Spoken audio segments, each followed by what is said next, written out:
E aí, pessoal, beleza? Mais um vídeo aqui no canal. Nesse vídeo você vai assistir a análise da Shiba, análise da SEI e análise do Ethereum. Então a gente pode fazer o seguinte: se você assistir esse vídeo até o final e achar que esse conteúdo, esse material ele foi relevante para você, para o seu conhecimento, aproveita para se inscrever aqui embaixo. Compartilhe esse vídeo com o seu grupo de network, porque o YouTube ele entende que esse vídeo, esse material, esse conteúdo ele é relevante e ele acaba aí compartilhando com mais pessoas, tá bom? Então vamos para a análise da Shiba Inu. Quem já acompanha essas poucas semanas de vida do canal, aí são quase 3 semanas, no vídeo 3 do canal, deixa eu dar só um pulinho aqui no tempo gráfico diário. A gente já fez a análise da Shiba Inu e ela performou conforme a gente havia analisado, tá? Só para a gente fazer um breve reviewzão aqui. Shiba Inu estava perdendo a região de 38% de FIBO e que viria a capturar a liquidez aqui do 38, visto que deixou muita inconsistência para trás, né, cravando nessa região aqui de 17,32. Foi exatamente o que a gente analisou e foi exatamente como ela performou. Então, beleza. Quais serão os próximos passos agora para Shiba Inu? Vamos lá para o semanal, tá? Só para a gente entender a seguinte situação. Eu já fiz uma pré-análise rápida, tá? Eu vou falar aqui breve, vou tentar ser breve, tá? Para não estender muito o vídeo. Esses dois candles aqui deixou muita inconsistência para trás, o famoso imbalance. Então, por isso, o preço aqui, né, o mercado veio buscar essas regiões aqui de inconsistência. Vamos voltar um pouquinho aqui para trás. Então, a Shiba deixou alguns topos aqui que eles nos formaram uma LTB. Deixa eu só puxar aqui a análise que eu já fiz, tá? Então, deixa eu só apagar algumas coisas aqui para não ficar tão bagunçado, tá? Esse aqui, esse aqui, tá bom aqui. Então olha só, quando ele formou esse topo e esse topo não conseguiu renovar esse topo anterior, ele formou essa linha aqui, ó, esse LTB, essa LTB, linha de tendência de baixa. Tá? E junto com esse topo, ele nos deixou aqui esse candle grande aqui, que nos formou aqui um order block, que é esse retângulo cinza aqui, que é o último candle de alta depois de uma movimentação de baixa. Ah, essa linha tracejada aqui tá, a máxima desse order block, tá? Eu só fiz aqui para ficar interessante aqui para a gente analisar.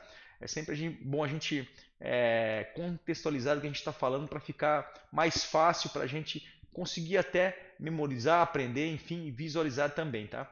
Então, junto com essa região aqui vermelha que vocês estão vendo aqui, ela nos deixou aqui uma zona de interesse, o famoso POI, né? Pontos de interesse. Então acredito que Shiba deixou aqui, ah, fez esse pivô de alta, então esse ponto vermelho é essa estrutura aqui deste pivô que formou, tá? Então esse preço está corrigindo essa estrutura. Deixa eu apagar ali, então não é esse aqui, é esse aqui.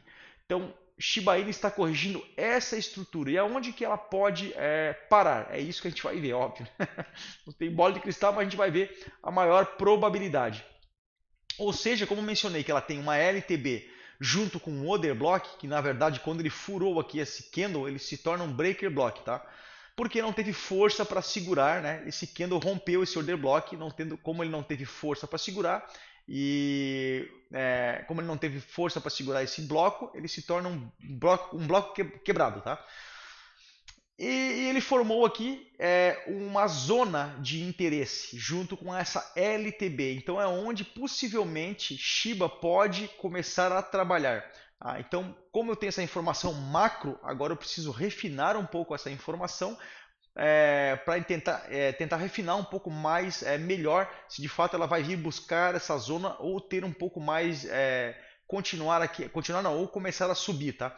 Então só para contextualizar aqui, ó, Shiba Inu para continuar tendo essa movimentação, para seguir esse flow de alta aqui dessa estrutura, eu preciso que no mínimo Shiba Inu rompa 29,36. Se Shiba Inu não romper 29,36 deste pivô de baixo, até fiz uma linha tracejada aqui, Shiba vai continuar corrigindo para baixo, tá? Então olha só, eu peguei essa Fibonacci que vocês estão vendo aqui, deixa eu só trazer um pouquinho mais para cima aqui. Shiba Inu, que é essa estrutura aqui, desculpa, tá? Essa estrutura aqui, puxei Fibo daqui, aqui ela me deu alguns níveis de Fibo. Se Fibo,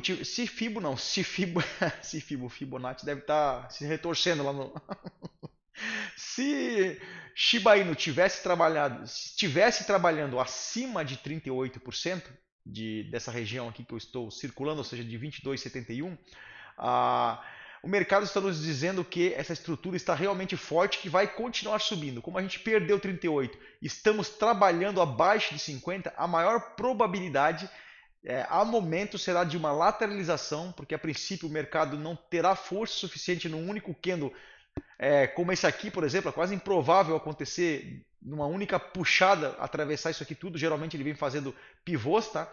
É, então, como ele está trabalhando abaixo de 50, ele possivelmente vai começar a lateralizar, né? Formando aí uma figura chamada de triângulo simétrico e depois posteriormente fazendo o seu rompimento, tá? Então a gente vem aqui para o tempo gráfico diário só para entender a seguinte situação. Olha só. Então eu tenho essa estrutura que eu já mencionei, que está sendo corrigida por esse pivô de baixa, que inclusive ele fez um choque, né, dessa estrutura aqui, ele rompeu esse último fundo, né, isso aqui se chama Change of Character, ou seja, mudança de característica ou mudança de tendência. Estou no tempo gráfico diário, blá blá blá blá blá, aqui. Então eu tenho um choque nessa região. Logo, de fato, ele está me dizendo que o preço está fraco, visto que eu estou abaixo de 38, fiz o choque. Então, qual que é a maior probabilidade? Se eu pegar essa estrutura aqui agora, tá? Deste pivô, tá? Viu que eu tinha esse pivô aqui lá no semanal? Então, desse pivô, quando rompeu esse topo, ele me fez essa estrutura. É a mesma coisa aqui. Eu tenho essa estrutura que que fez esse topo. Logo, eu rompi esse fundo que me formou essa estrutura. Então, eu faço o quê? Puxo o Fibonacci. Deixa eu só apagar isso aqui para não ficar confusa. Eu puxo o Fibonacci desse topo até esse fundo aqui, tá? Esse fundo, e eu também tenho os mesmos níveis de Fibonacci, não os mesmos, né? Níveis que eu digo de 38% a 23%, só que obviamente em locais diferentes, porque eu puxei dessa estrutura e outro Fibonacci puxei dessa estrutura aqui. Então não tem nada a ver. Mas essa estrutura aqui vai ser corrigida. O que pode acontecer? Essa estrutura, para ser eliminada, para eu começar a pensar, visto que eu estou com o RSI sobrevendido, tá? Então o que pode acontecer a princípio? Shiba Inu fazer essa movimentação aqui, ó. Ele vinha aqui buscar um nível, buscar um topo até a região de 38% de FIBO, até marquei aqui 20,59 e depois vir mitigar 15,84 a 11, trabalhar dentro dessa zona. Se caso a Shiba Inu vier romper aqui 20,59, que é acima de 38, né, a gente pode aí pensar que Shiba Inu vai buscar 29,36. Enquanto a gente não romper esse nível de 20,39, 20,59, a maior probabilidade é de Shiba Inu vir buscar essa região que eu mencionei. Só para capturar, como estamos aqui, recapitular, a gente está sobrevendido, tá? O mercado pode ser que ele aconteça aqui deixamos um imbalance aqui também, ó, se a gente der uma refinada, olha só, desse candle a esse candle aqui tem mais um imbalancezinho, ó, aqui, justamente, olha só, confluenciando com o Fibo de 38, então pode ser que Shiba venha mitigar esse FVG e logo em seguida, pelo fato de estarmos abaixo de 38 num time frame menor e também abaixo de 38 num time frame maior, a maior probabilidade é de fato ele seguir aqui esse flow baixista e vir aqui mitigar 15,84. Então essa é a análise e a especulação, é o que eu especulo para Shiba a princípio. Então de olho nessa região de 20,59, para se não rompermos a gente vai continuar com essa estrutura aqui baixista, visto que a gente fez choque, etc, etc. Caso a gente venha romper 38%, a gente pode começar a pensar que o preço pode vir buscar 29, 36, mantendo esse viés de alta aqui, como se a gente fosse fazer isso aqui, ó, um mega pivôzão, né? Aqui assim, ó, isso aqui, ó. Então eu tenho um topo que originou um fundo, que originou um topo, um fundo mais alto do que esse fundo anterior. Então eu estou aqui numa tendência, num flow de alta, tá? Mas para isso aconteça, eu preciso de fato romper 29. Se não rompendo 29, como mencionei, maior probabilidade de trabalharmos dentro dessa região aqui, tá bom? Shiba Inu é isso. Então já vão deixando nos comentários, pessoal, se eu estou me estendendo muito na explicação, se eu estou sendo muito Se eu estou analisando um pouco mais devagar, enfim, eu prefiro que seja assim porque eu gosto de explicar. Talvez tenha pessoas com conhecimento um pouco mais raso que precisam entender talvez o que é um pivô de baixo, o que é uma estrutura, que inclusive domingo eu vou explicar como a gente valida uma estrutura, que é muito simples, né? Ah, então vão comentando o que vocês estão achando até o momento, tá? Até agora, né, na minha concepção está tudo ok, tá? Enquanto vocês não se manifestarem. Então, SEI, análise da SEI, temos aqui um pivô de alta, então a gente precisa, deixa eu ver se eu já fiz aqui uma análise, já fiz aqui, uma análise para a gente não estender muito, eu sempre falo, não vou estender muito, mas eu acabo explicando tudo, né? Então aqui eu tenho um pivô de alta que nos deixou um order block. Muito provavelmente a gente venha mitigar esse order block aqui de 27.01, maior probabilidade. Tá? A gente já vai lá para o time frame menor, tá? Para conseguir estudar um pouquinho mais essa região aqui. Tá? Por que eu fiz isso aqui? Porque o preço ele veio corrigir até 50%. Geralmente quando o preço corrige a níveis de 50%, né, nessa região aqui, que justamente cai dentro desse order block, o preço tende ao quê? A lateralizar. Como o mercado não tem força suficiente para romper de uma única vez esse topo, né, na casa de 1.14, ele começa o quê? A fazer isso aqui. Topo mais baixo do que o anterior, fundo mais alto, topo mais baixo, fundo mais alto, ele vem lateralizando, chega um momento que ele faz uma explosão. Imagina que você tem um estilingue, você vai puxando, puxando, puxando, chega um momento que se você não soltar vai arrebentar. E é isso que acontece. Então quanto mais esticar, mais lateralizar, mais ele for afunilando, ou seja, formando a famosa figura geométrica de um triângulo simétrico, mais forte vai ser o rompimento, tá? Então, vamos aqui para o diário, tá? Só para a gente entender melhor. Aqui, só deixa agora eu apagar aqui para não ficar muito poluído, tá? O gráfico. Aqui temos aqui este pivô também. Deixa eu ver aqui. Aqui, o que eu vejo aqui? Vamos para o H4. Fica melhor para a gente entender aqui. Então, eu fiz esse pivô para vocês entenderem que quando ele rompeu esse fundo, eu formei essa estrutura aqui. Então a gente puxa Fibonacci dessa estrutura, ele me dá um nível de 38 a 23. Poxa, mas o que é isso? Aí às vezes por isso que eu falo para vocês comentar aqui nos vídeos, porque eu já expliquei isso nos vídeos anteriores. Então vocês têm que assistir, porque se vocês não assistir, por isso que vocês têm que assistir até o final também, porque isso aqui às vezes a gente não passa no começo, passa no meio do vídeo, às vezes você acaba perdendo uma explicação que pode agregar muito no teu conhecimento. Então é importante você assistir o vídeo por completo até o final. Então você tem essa estrutura aqui. Tá? Imagina que essa estrutura toda aqui, se você comprimir toda ela numa parede, por exemplo, ela vai formar esse mega candle aqui. Tá? Esse mega candle corrigindo até 38%, que é a região de Fibo que nós traçamos desse topo a esse fundo. Que imagem que vocês conseguem verificar, ver aqui? Não é uma bandeira, aquela que está de cabeça para baixo, justamente nos indicando que o movimento está fraco. Isso aqui é a famosa, né, na análise gráfica, bandeira de baixo. Então, olha só, SEI está tentando corrigir essa estrutura, porém abaixo da Fibo de 38. Logo, a maior probabilidade é de tomarmos essa liquidez que ele deixou desse fundo duplo, e olha que interessante, logo aqui nessa região, como ele está trabalhando abaixo de 38, ou seja, abaixo deixa eu botar a etiqueta, abaixo de 0,41, tá? Realmente ele vai seguir o flow de baixo, visto que a gente também fez aqui, deixa eu ver aqui, o choque foi aqui em cima, né? Ele tem essa movimentação de alta, depois que ele rompeu esse fundo aqui, ele faz o choque e depois começa a fazer uma sequência de pivôs de baixa, tá? Aqui eu tenho um boss, rompeu esse fundo, logo validando essa estrutura aqui. Porém, essa estrutura não está tendo força para ter continuação e eliminar esse viés de baixa. Logo, ele faz o quê? Ele vem aqui, sentiu praticamente a região de 38%, esse topo não conseguiu romper o topo anterior, formando aqui essa LTB, linha de tendência de baixa. Esse fundo aqui, ele igualou, né, a esse fundo anterior, formando o famoso fundo duplo. E geralmente, quando acontece esses fundos duplos, geralmente o preço tende a corrigir para cima. E foi exatamente o que aconteceu. Tá? Olha só, deixa eu só dar um zoomzão aqui para ficar mais claro. Olha que bacana. Eu tenho aqui fundo duplo. Se você olhar o RSI, a gente tem uma divergência bull, uma divergência bullish, que a gente chama, tá?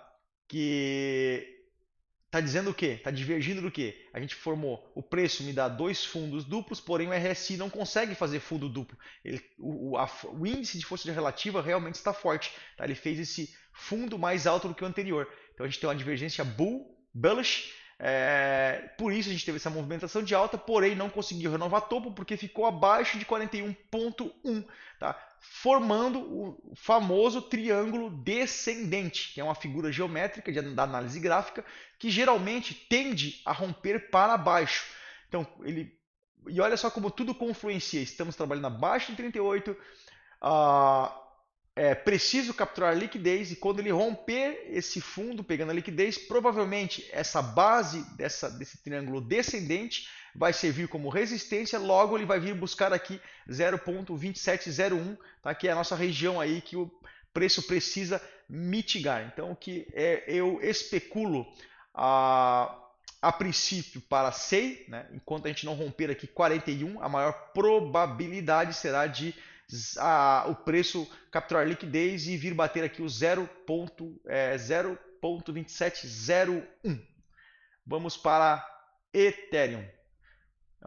Ethereum, pô, essa análise aqui tá bem bacana mesmo assim. Quem já viu os vídeos que eu já fiz de Ethereum, a gente estava nessa região e a gente cravou todos os alvos até o momento. Ela vem performando exatamente como a gente vem analisando. Então, quando ela formou esses fundos, ela deixou alguns pontos de apoio que nos deixou aqui essa LTB que praticamente confluenciou aqui com essa order block aqui do H4. Inclusive é um dos alvos que ainda não atingimos, tá? em Ethereum. Porém, né, eu acho que foi anteontem, não sei quando eu analisei, né, o Ethereum bateu nesse fundo, eu mencionei que ela viria aqui mitigar esse FBG do H4, se fizer esse alinhamento de fluxo que eu desenhei aqui, a maior probabilidade vai ser de capturar essa liquidez e bater de fato em 338. Porém, deixa eu só dar uma olhadinha com mais carinho aqui. Junto com essa LTB, eu tenho aqui esse order block. Esse aqui não, é esse aqui. Aqui de trás aqui, que ele ainda não foi mitigado. Olha só como ele confluencia exatamente um ponto de suporte para Ethereum, que é exatamente nessa região aqui. Acredito que o ponto vai pegar aqui o 389 antes de pegar o 338 primeiro. Tá? A hora que ele encostar aqui, ele vai sentir, muito possivelmente ele vai sentir, fazer um pullback para depois ele... depois a gente faz uma reanálise, ver se o preço não está tomando força, para vir buscar aqui o 138, tá? Mas a maior probabilidade é de Ethereum vir buscar essa região de 389, mas tá difícil hoje, que olha, só para dar uma confirmada aqui, se a gente puxar Ethereum dessa estrutura aqui, ó, Ethereum está trabalhando acima de 38, está querendo eliminar, porém 50%. Estamos abaixo de 50%. Como vocês viram ali, quando o preço trabalha abaixo de 50%, nessa região de 50%, o preço tende a fazer o quê? Ele tende a lateralizar, fazer topos e fundos, né, topos mais baixos e fundos mais altos, formando o famoso triângulo simétrico. Para a gente eliminar esse viés baixista, eu acho que eu falei isso já, né? Ele precisa romper 3.622. Se não romper, a maior probabilidade é de pegar essa liquidez e bater 389, mas é batata, tá? Ele pode subir, digamos que ele não pare aqui nesse FVG conforme eu estou prevendo, né? Ele já mitigou aqui e ele fure, ele rasgue. Se ele não, pessoal, se ele não romper 3.622, ele não vai, né? Ele não vai continuar, obviamente, né? Obviamente, é uma coisa óbvia, né? Ele vai continuar caindo, simples assim, porque ele deixou muita liquidez para trás, ele deixou uma piscina de liquidez, ele precisa pegar toda essa bagunça que ficou para trás aqui, tá? Por esse motivo, né, pelos níveis de FIBO que vem nos mostrando, captura de liquidez, LTB, tudo confluencia, próximo ponto de parada para Ethereum 3.189. Beleza? Espero que vocês tenham gostado. Desculpa alguma coisa, às vezes eu dou umas atacadas assim, fico meio aéreo. Tá bom? Espero que vocês tenham gostado. Aproveitem, compartilhem, se inscrevam no canal se vocês curtiram. Grande abraço, fiquem com Deus e até o próximo vídeo.